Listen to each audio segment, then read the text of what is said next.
Welcome back to the Trust Show podcast. And after a week break, we're back with Season 5, Episode 1. One of the 6 components of my trustworthiness model is time. Time is one of the what you do group of dynamic components. Time accelerates the impact that the positivity or negativity of the interaction has on your trustworthiness. But not all time is equal. You know that it takes time to build trust. You also know that once you lost trust, it is almost impossible or takes a tremendous amount of time to rebuild it. You probably also heard that nobody gets a second chance to make a first impression. First impression plays a special role in building trust as well. This episode will discuss the special role of first impression on building your trustworthiness. It will explain why it has such a strong impact, explain what happens over time, and finally, it will give you some advice related to the role that first impression plays in building your trustworthiness.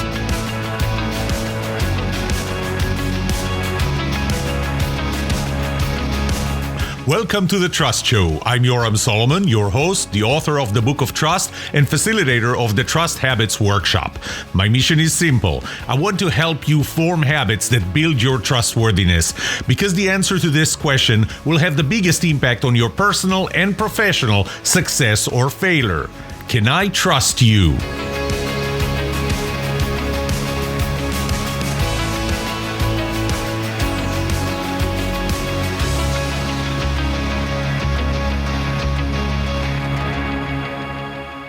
How does first impression work? You probably heard that don't judge a book by its cover. It's a great sentence. It talks about judging things or people by their content, by their inside and not their outside, not their looks. But it's a great statement to make. Is this really how we operate? And the answer is no. It's not how we operate, because we do judge books by their covers, which is why there's a whole industry on designing book covers, as opposed to there's a title and you go and you read the book and you judge it by the content. Because we have to decide whether we're ready to make the investment of time in reading that book. The first interaction that you have with a person leaves a very strong impression. And I'm going to look at you as the person that wants to be more trusted and think about that first interaction that you leave. You heard the phrase, you don't get a second chance to make a first impression. I tried to find what was the origin of this, and I found multiple origins, so I don't know who came up with this, but you don't get a second chance to make a first impression, and you heard that. In my workshops, one of the ways that I use to emphasize, to make this point clear, is I ask people who was the first president of the United States. Well, who was it? You probably know that, George Washington. By the way, I'm not going to go into a deep discussion of that, but Washington really became a president in 1789. The United States became the United States in 1776. So what happened for 13 years? And actually, there are other people, but I'm not going there. Who was the first president? You know him as George Washington. Who was the second president? How many people know who the second president was? It was Adams. So not too many people know who the second president was, but we all remember the impression of who the first president is. First person to walk on the moon. You know who that was and what was the program? You probably remember. It's Apollo 11. No, it's not Apollo 13. Apollo 13 is the one with Houston, we have a problem. It was Apollo 11, and the first man to walk on the moon was Neil Armstrong. You probably know that. Most people know that. Who was the second person to walk on the moon? This is where I typically lose about 80% of my audience. They don't know it was Buzz Aldrin. That was the second person. You want to take it further? What was the second mission that landed on the moon? If Apollo 11 was the first one, what was the second mission? Don't know that. It was Apollo 12. It was actually the same year, 1969, 4 months later in November compared to July. And the person to walk on the moon on the second moon landing was Pete Conrad. Well, we don't know that, but we almost always know who the first person is. That's the impact of first impression.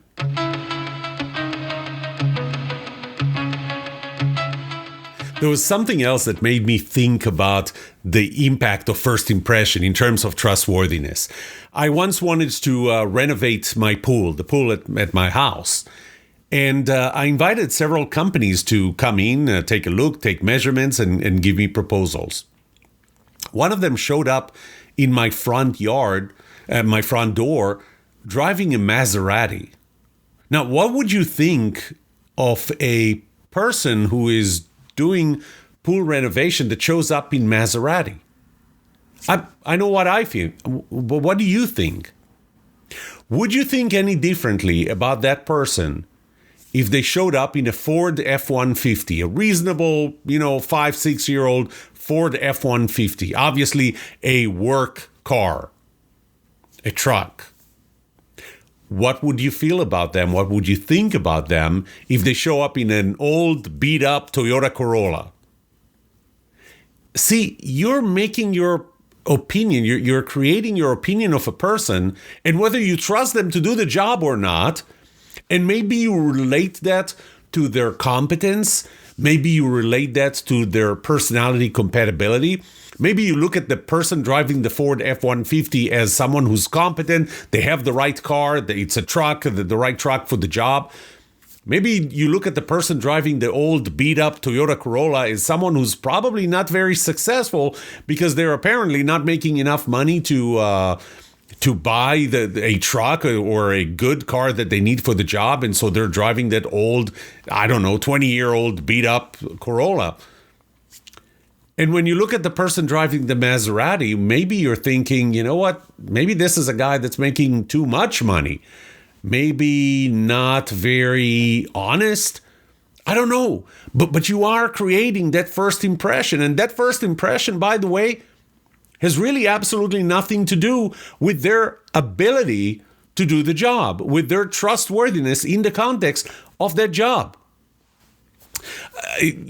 There's several books on the topic, whether it's Malcolm Gladwell with Blink that talks about he calls it, I believe, thin slicing, how we make up our minds in the first, several seconds or several minutes.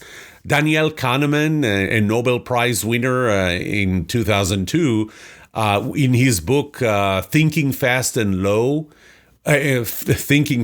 Slow, when he talks about the subconscious mind versus the conscious mind, we have our subconscious mind does play a role in creating that first impression, or how we think and whether we trust and how much do we trust that person.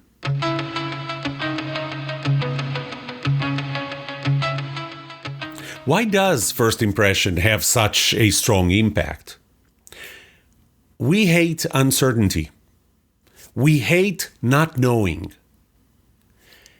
And when you don't have enough certainty about a person that you're interacting with, you don't feel safe. So there's a certain level that you need to know a person in order to feel safe. But here's the problem. You don't know them because you never met them before. You never interacted with them before. You don't know enough about them. So what does our brain do? Our brain takes what we know about the person, what we know for a fact, maybe what we read about them, maybe something that somebody told us about them, and immediately takes any possible clue to fill the gap to get to that level of knowledge that we need to know, that we need to have about that person to feel safe. So as we start, we probably have a lot more assumptions about the person than real knowledge. As our relationship evolves, we start to know more, and therefore we need to make fewer assumptions.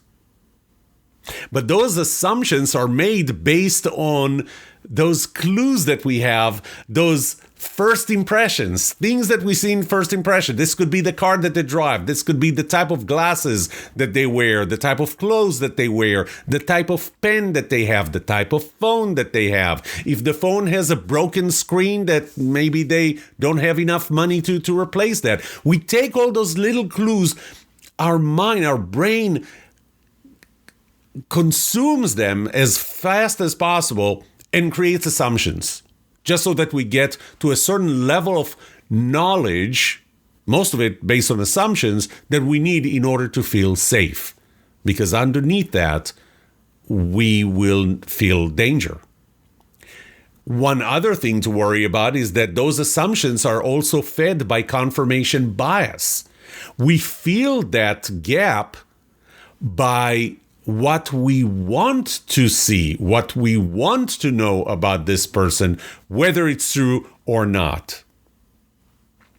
So over time, we move from having part of what we know about the person based on what's fact, that we know for a fact, part of it based on assumptions, part of it based on confirmation bias, what we want to see, or we can say that the assumptions are fed by confirmation bias. And as we move on in time, we get to know them better. The part that's filled with fact, with real knowledge, grows as the assumptions and confirmation bias starts shrinking.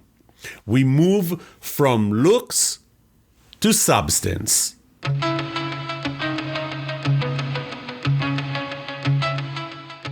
Let's go back to my trustworthiness model. And again, I'll focus on the dynamic group of components, the what you do during an interaction. If you remember, it starts with positivity or negativity, the contribution that you make to the interaction with another person so they can decide if they trust you or not. That would set the direction in positive or negative. More trust, you're going to be considered more trustworthy or less trustworthy. That is accelerated by two factors: the amount of time, or let's just call it the time component, and the intimacy component. Both of them accelerated. Time is made of length, the amount of time, the total amount of time, the frequency, how often do you meet another person. Even if you meet them for a long time, but you meet them once a year, that is not accelerating as much as meet them maybe for a shorter amount of time, but more frequently. So we got the length, we got the frequency, and then the rhythm, the predictability of interacting with the other person. Those are the components of time. And to talk about the overall place that time plays here, I'll take you back to the example that I gave, I believe, in one of the episodes in season 3 when I talked about that model. I remember when I started driving an automatic gear car. That was back in the early 80s, I think, when most cars still had the stick shift. And I moved to drive a car that had an automatic gear, and I was worried that it's going to get stuck in gear and, I'm going to have an accident, until I got used to it. And the same happened with cruise control. The first time that I used the car with cruise control, I was worried that, I will not be able to stop or slow it down, and I'm going to crash into the car in front of me, or something will happen. It's really that the machine, that the computer is going to take over my car and not let me control it and get me into an accident. Took some time for me to learn that this is not the case, and I started trusting it. Now you have self-driving cars. So I'll ask you the same question I asked you in that episode in season 3. How comfortable are you? Can you trust that self-driving car enough to sit in the back with nobody sitting by the steering wheel or the paddles and let the car drive you? Probably not. And it doesn't matter that statistics right now show that self-driving cars have a lower rate of accidents per 100,000 miles driven than driver-driven cars. Doesn't matter. You don't trust it because you didn't spend enough time with it. So time does accelerate trust. But I want to focus on the first interaction because there is something that you start with. You start with, and then every interaction would increase trust or would reduce trust. And the problem is that before the first interaction, there is nothing. There is nothing that you can accelerate. So the role that first interaction plays in building your level of trustworthiness or the level of trust that you have in another person is critical. It is the fastest moving. And this is why in my model, if you ever looked at my mathematical model, you will see that it kind of looks like it's growing really fast at the beginning, the impact that time has on building trust and trustworthiness more specifically. And over time, it starts kind of leveling off. So every future interaction would have a much smaller impact on trustworthiness. So you're a lot more susceptible to changes, to dramatic changes in trustworthiness in that first interaction than you are. Imagine this. You know me. You've known me for, 5 years now. And how much can I affect the level of trust that you have in me, or specifically my level of trustworthiness, in every interaction? Probably not much. You can predict me pretty well. You know me well enough. You can interpret what I do in the light, through the lens of knowing who I am for a long period of time. So the impact of every interaction is going to be much smaller, which means that the impact of time is going to be much lower. The first hour is going to have dramatically biggest impact than hour number 100. After you've known me for 100 hours, one more hour is not going to change that much. This is why the first impression has such a big impact on trust building and specifically your trustworthiness.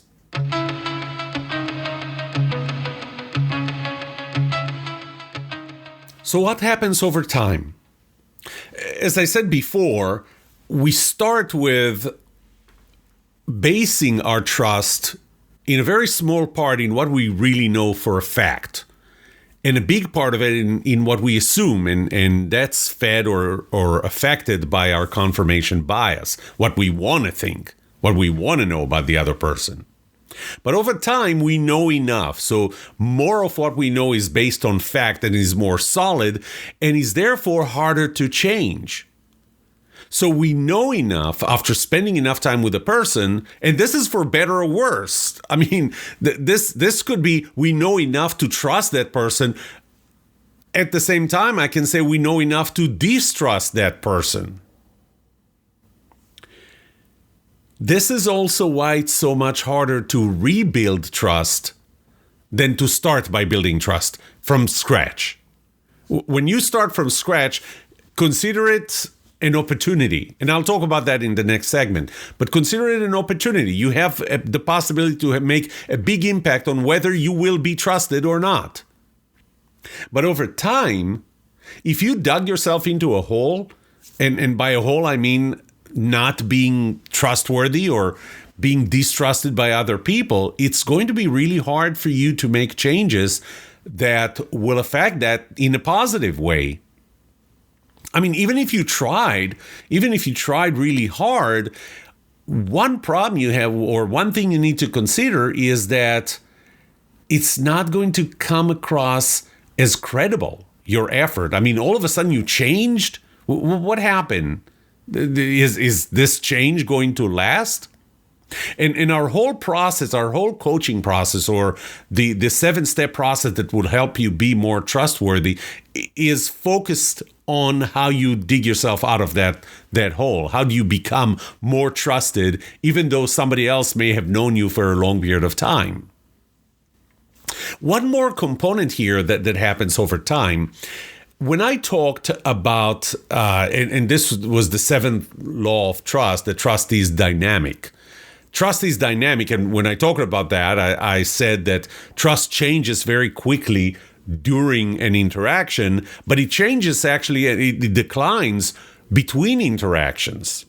So between interactions, I haven't seen you for a while, then the level of trust I have in you is going to decline because I'm assuming that your trustworthiness has declined simply because I haven't seen you enough.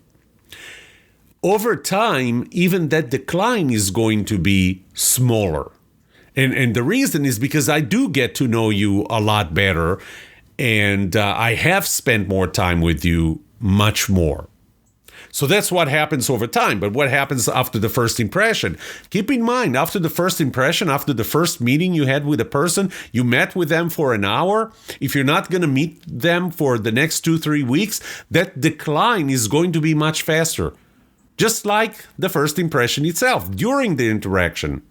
The first decline is going to be deeper than the decline that you're going to experience, let's say, for not seeing the other person for 2 weeks, but after 3 years of getting to know them.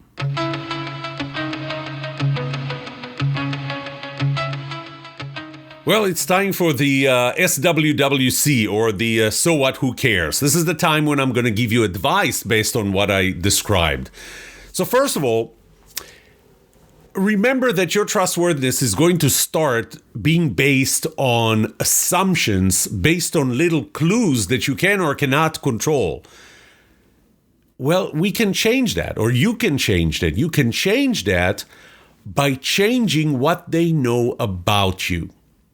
When I talked about the two groups of components, the who you are, made of competence, personality, compatibility, and symmetry, and the what you do, and that's what happens during an interaction, positivity, time, and intimacy. The who you are sets the tone for the beginning of the interaction. This sets the tone to the fact part of what they know about you. What you do during the interaction would change it. And the first impression is going to have pretty significant impact. But you could help them know you better ahead of the first meeting. So let's say I'm going to use the example of the car that you're driving. They look at your car, they didn't even hear your voice, they see you walk away from your car, and they're starting to form an opinion about you based on the car that you're driving.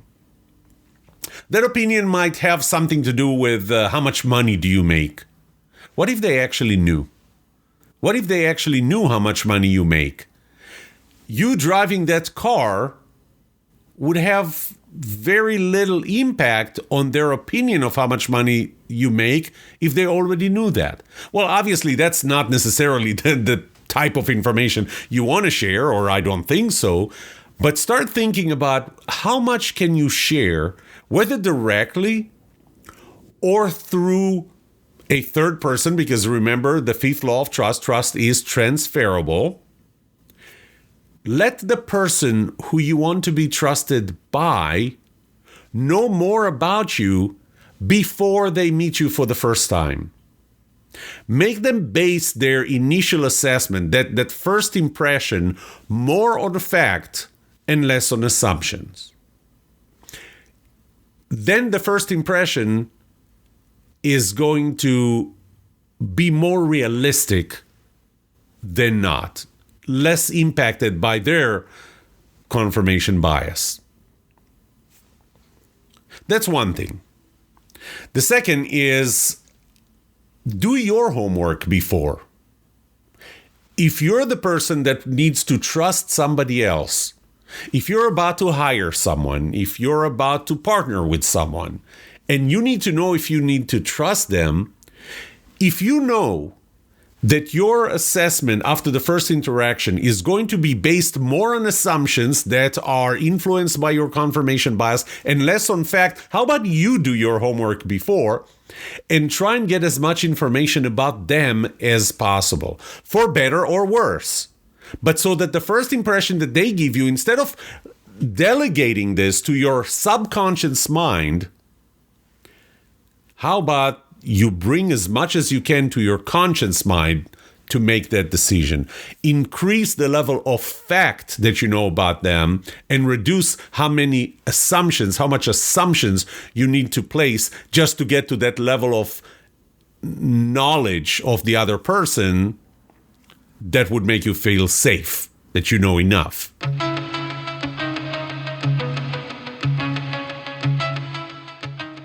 I want to give you one last piece of advice, and that's going to be kind of unusual type of advice. You may have dug yourself into a hole in a relationship. And as I said earlier on in this episode, you got to the point where people may not trust you or not trust you as much as you'd like to be trusted. You can change it. We have the 7-step process, but I'm telling you up front, it's going to take a lot of work and a lot of time. What if you got it? What if you understand what is it that you're doing wrong? And you want to change it, but what you're facing right now is that you don't have credibility in changing it, because the other person who needs to trust you would look at you and say, well, I don't believe that they really made this change. Plus, you're not making a first impression anymore. The impact that every interaction will have is much smaller on your trustworthiness in their eyes than the impact that that first impression had. You know what you do? This is the time to move on. Move to another organization. Learn what you did from what you did wrong in the first organization. Don't make those mistakes. Make a good first impression in the second organization. It's hard to dig yourself out of that hole. So how about you start where there's no hole, start fresh.